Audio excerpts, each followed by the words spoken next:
Welcome to the safest place on earth, where chewing gum is contraband, littering is a crime against humanity, and jaywalking might earn you a lecture that lasts longer than your vacation. Yes, this is Singapore, the only country where you can drop your wallet on the street, go home, come back 3 hours later, and find it waiting. Neatly placed, with a police note reminding you to be more careful next time. It's a nation so perfectly organized that even chaos needs a permit. Every inch of grass is manicured, every citizen is trained to queue like it's a national sport, and every piece of dirt knows its place, because the government told it so. Here, freedom isn't banned, it's just on probation. You can say anything you want, as long as it's already been approved by someone smarter, richer, or wearing a badge. And somehow, everyone's okay with that, because comfort is a better drug than liberty. Singapore is the world's nicest prison, a 5-star correctional facility with Michelin-star food courts, spotless restrooms, and inmates who brag about GDP growth instead of escape routes. No riots, no crime, no bad hair days. Just a perfectly balanced ecosystem of fines, fear, and fabulous air conditioning. Because here, discipline isn't just a value, it's a national lifestyle subscription. Every rule is enforced with surgical precision, every citizen upgraded into an obedient masterpiece. And yet, people call this paradise. So let's step inside this beautiful cage together, where even the birds sing in key, and happiness comes pre-approved by the Ministry of Order.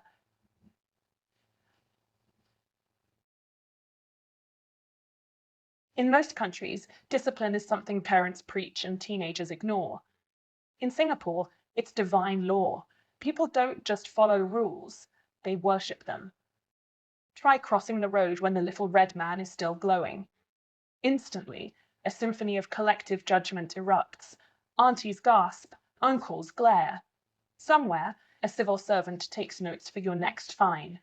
This isn't surveillance, it's devotion. The nation runs not on oil, but on compliance.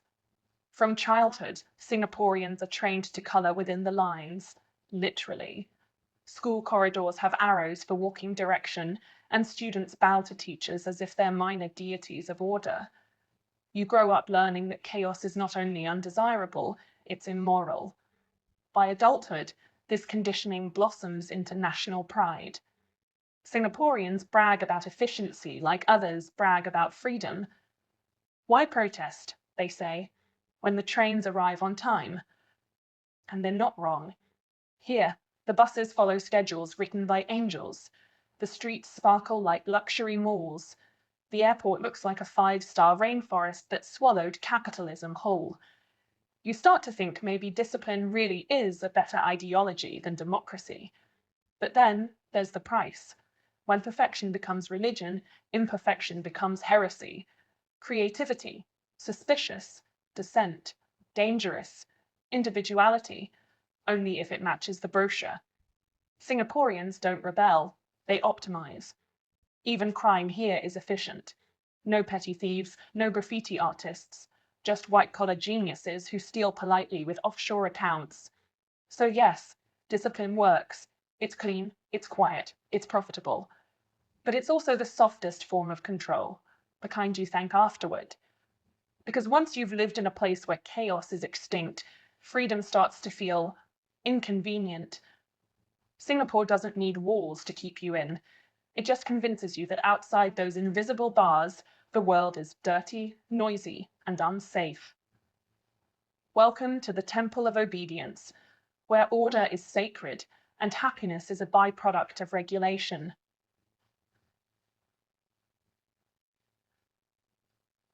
In Singapore, freedom isn't banned. It's just a luxury item, like designer handbags or COE permits. Technically, anyone can have it, if you can afford the paperwork. You can speak freely, as long as you don't name names. You can protest, as long as you stand alone in a designated square the size of a parking space. And even then, the humidity will protest back harder than you do.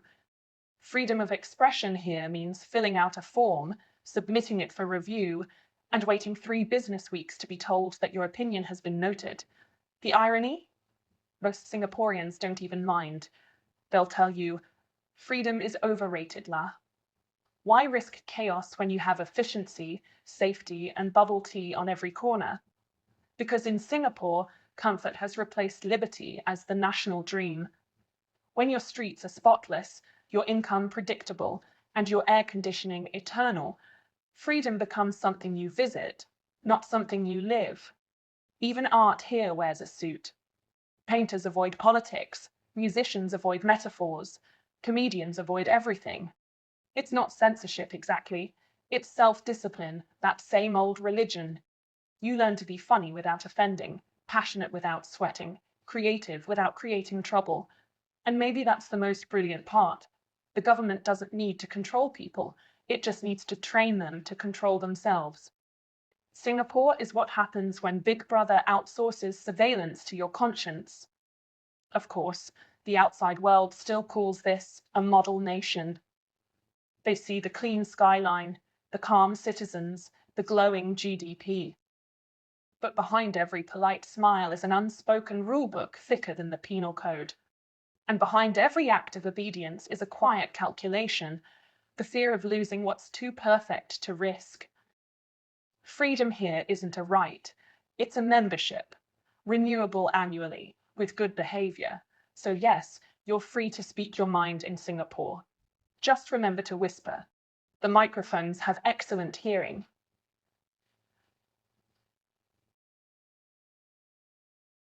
Singapore is proof that you can build paradise if you're willing to surrender a few human rights along the way. Here luxury and obedience coexist like a well-dressed couple who never argue in public. Every street looks like it was photoshopped. Skyscrapers glisten, shopping malls multiply, and the air smells faintly of air conditioning and quiet ambition. From the outside, it feels like the future. From the inside, it feels like a simulation, a city so efficient that spontaneity itself has been deleted. Try making a wrong turn. You can't. The city's architecture doesn't allow mistakes. Escalators, walkways, and malls guide your every step. A choreography of consumerism wrapped in marble and glass. You don't explore Singapore, Singapore explores you. Even luxury here is standardized. Same brands, same malls, same imported fragrance of success. The city whispers, be rich but not loud, be stylish but not individual. Everything is curated, down to the color temperature of the lights. It's the illusion of choice at its finest. You can choose between 12 identical luxury condos, 9 identical cafes, and 3 identical ways to say yes to the system. Freedom here means selecting your preferred form of conformity. And the people? They play along beautifully. Everyone smiles, everyone pays, everyone behaves. Even rebellion here is polished. A polite Instagram caption about work-life balance before going back to the office. Because in Singapore, the system doesn't crush you, it seduces you.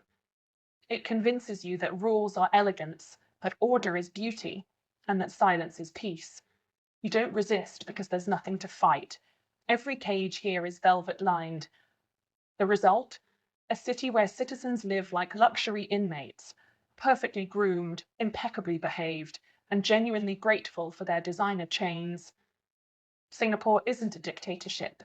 It's a subscription. One you keep renewing, because cancelling it means stepping back into the messy, unpredictable world called freedom.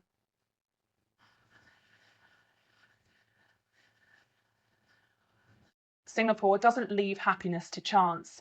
It manufactures it, like semiconductors or luxury condos. The city doesn't ask, are you happy? It asks, have you updated your happiness app this quarter? From birth, Singaporeans are wired for efficiency, even emotionally. Children learn that contentment equals compliance. Don't question too much, don't feel too deeply, and never, ever make a scene. Because true happiness here is not about freedom, it's about function.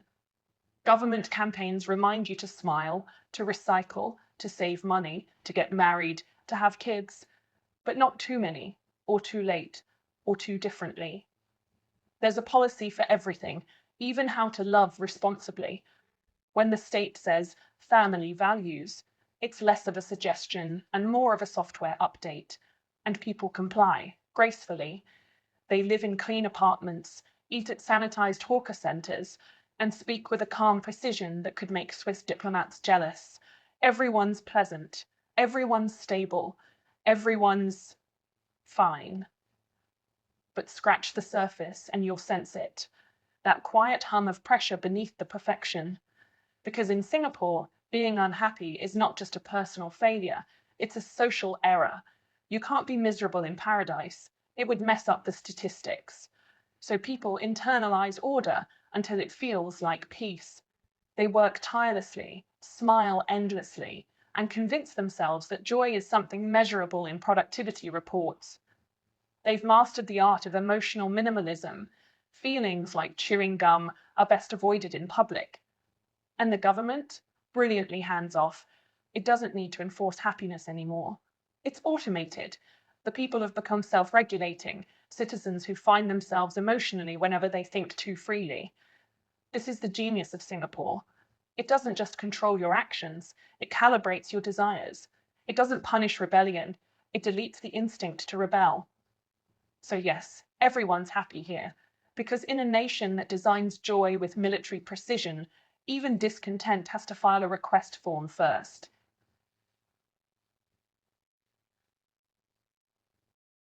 Singapore loves foreign things, foreign talent, foreign capital, foreign validation. It's the only country where globalization feels less like an economic model and more like a personality trait. The skyline screams international chic, London glass, New York ambition, Dubai ego. You could drop a pin anywhere in Marina Bay and not find a single thing that actually feels local. The city's success story is built on imports, people, ideas, and occasionally culture itself. Luxury is imported, creativity is imported, even rebellion is imported, preferably after it's been sanitized and trademarked. Meanwhile, the soul of the city, that messy, unpredictable, authentic heartbeat, got exported long ago, maybe to Johor Bahru for cheaper rent. Singapore has mastered the art of appearing global while feeling sterile. It's a cosmopolitan showroom, a city that wants to be everything, everywhere, all at once, minus the chaos, minus the personality. Foreigners love it here because it feels like Asia on training wheels. You get the aesthetics without the risk, the food without the dirt, the culture without the politics, the people without the unpredictability.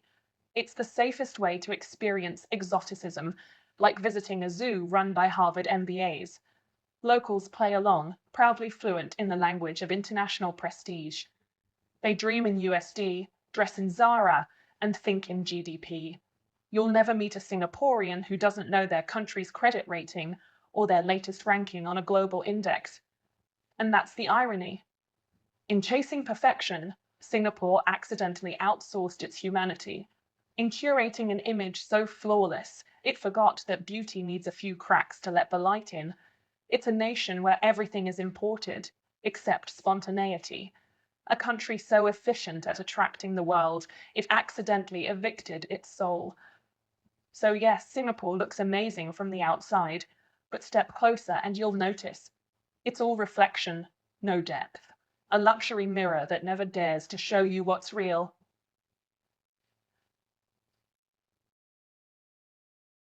Every prison has a secret, and Singapore's is this. No one really wants to escape. Because how do you rebel against comfort? How do you hate a system that feeds you, protects you, and keeps your Wi-Fi fast? Try leaving Singapore for a few months. The first thing you'll miss is not your family, not your job, but the predictability. That sacred rhythm, clean streets, polite people, zero nonsense. Then you step into another country and suddenly realize the world outside is allergic to order. Trash on the street, shocking, late trains, traumatic, people arguing in public, uncivilized. And then you understand why Singaporeans rarely rebel, because the outside feels like regression. The cage may be golden, but it's comfortable, predictable, and climate controlled. Who trades that for chaos? Even those who complain about the system often return, not because they love it, but because they've been conditioned to need it. Like a phone that can't function without its charger. That's the quiet genius of Singapore's perfection. It doesn't need fences or propaganda. The best form of control is satisfaction. Once you're addicted to smoothness, you'll never survive friction again. So, the citizens stay, voluntarily imprisoned by efficiency, seduced by convenience, hypnotized by routine. They've learned that perfection is the most beautiful kind of trap, because it doesn't break your spirit, it numbs it. It replaces curiosity with comfort, adventure with stability, rebellion with routine. And when visitors call it heaven, they're not wrong. It is heaven, the kind where nothing happens, and that's exactly the point. Singapore's miracle isn't that it built a rich nation, it built a society where people don't even remember what they gave up to get here.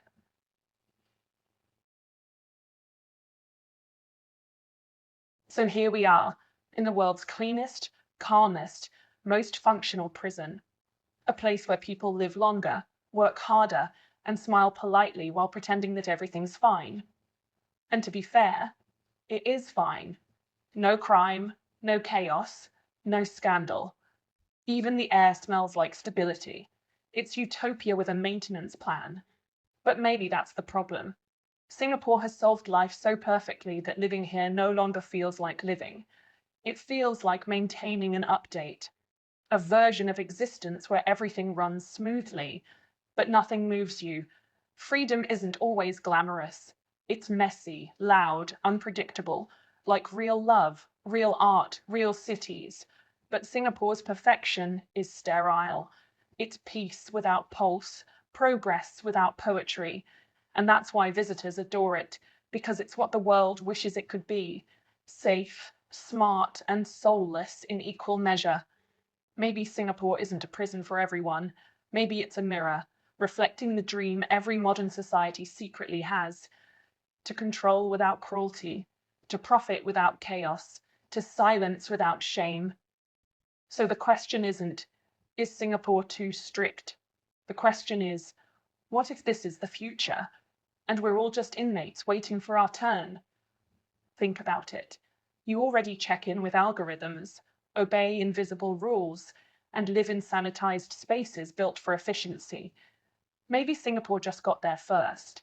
So before you call it a prison, ask yourself, are you sure you're not already living in one too? Do you think Singapore is the perfect future or a perfect illusion? Would you trade freedom for comfort if your life became this organized? Or does a nice prison stop being nice once you realize you're inside it?